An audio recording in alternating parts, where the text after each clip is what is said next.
ସାଙ୍ଗମାନେ ଆଜି ଭାଇନାଙ୍କ ଘରେ ହେଇଥିଲା ପୁଣି ଭୋଜି ମଟନକୁ ମାଛ ପିଲା ଖାଇ ଖାଇ ହେଇଗଲେଣି ବେହାଲ।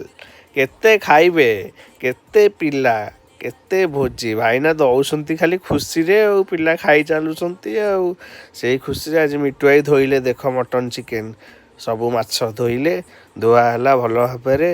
ତାପରେ ଲିପୁ ଏପଟେ ପରିବା କାଟିବାରେ ବ୍ୟସ୍ତ ସବୁ ଭର୍ତ୍ତ ଏପଟେ ବନେଇବାରେ ବ୍ୟସ୍ତ ପୁଣି ବଡ଼ ଭାଇନାଙ୍କର ଆସିଗଲେଣି ଠିଆ ହେଇପାରିଲେଣି। ଏପଟେ ଆମ ବାପା ବି କାମରେ ଲାଗି ପଡ଼ିଛନ୍ତି ଜେଜେବାପା ଦେଖନ୍ତୁ ବସିକି ରସୁଣ ଛଡ଼େଇବାରେ। ଏପଟେ ଚାଲିଛି ସବୁ କାମ ଆମର ଏପଟେ ଆମର ମିସ୍ତ୍ରୀ ମାନେ ବି ସବୁ ଲାଗିଗଲେଣି କାମରେ। ଏପଟେ ଲିପୁ ମିଟୁ ଭାଇ ଭର୍ତ୍ତ ଭାଇନାଙ୍କ ବଡ଼ ପୁଅ ସାନ ପୁଅ ଜଣେ ବୁଦ୍ଧିଆ ବାପା ହେବେ ସିଏ ସବୁ ଲାଗିଛନ୍ତି ଆଉ ଜେଜ ହିସାବ ହେବେ ଆଉ। ଭାଇନାଙ୍କ ବଡ଼ ପୁଅ ମଟନ କଷେଇଲେଣି କହିଲେ ଏମିତି ରାନ୍ଧିବି ଯେ ଖାଇବ ଯେ ପାଟିରୁ ନାଳ ଟପକୁଥିବ। ଗୋଟେ ବାପା ପାଣି ପକେଇ ଦେଲେଣି ପୁଣି କହୁଛନ୍ତି ପାଣି ଦେଖ କେତେ ପଡ଼ିବ। ଏପଟେ ହେଲ୍ପର ଭାଇ ବି ଚାଲିଛନ୍ତି କାମରେ ଦୁଇଟାକ ହେଲ୍ପର ଭାଇ ଲାଗିଛନ୍ତି କାମରେ।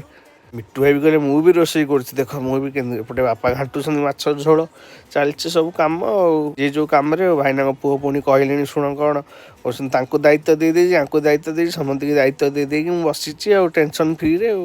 ଏପଟେ ବଢ଼ା ଚାଲିବ ଏବେ ରେଡ଼ି ହେଇଗଲାଣି ସବୁ ଜିନିଷ ଖାଇବା ପାଇଁ ବି ଆମେ ରେଡ଼ି।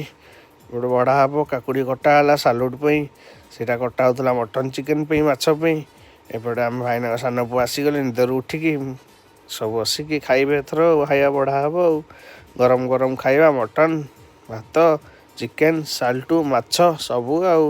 ଏପଟେ ଭାଇନାଙ୍କ ବଡ଼ ପୁଅ ବାଢ଼ିଲେଣି ଏପଟେ ବାପା ଭାତ ବାଢ଼ିଲେଣି ସାଲୁଟ ବାଢ଼ିଲେଣି ସେପଟେ ଭାଇନାଙ୍କ ବଡ଼ ପୁଅ ବାହାରିଲେଣି ମଟନ ସମସ୍ତଙ୍କ ପାଇଁ ଠୁଙ୍ଗାରେ ଥୋଇକି କିଏ କେତେ ଭାଗ ମାପରେ ଚାଲିଲା ଖାଇବା ଏନେ ଉଡ଼ିବ ଆଉ।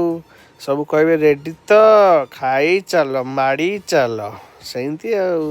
ଗୋଟେ ଭାଇ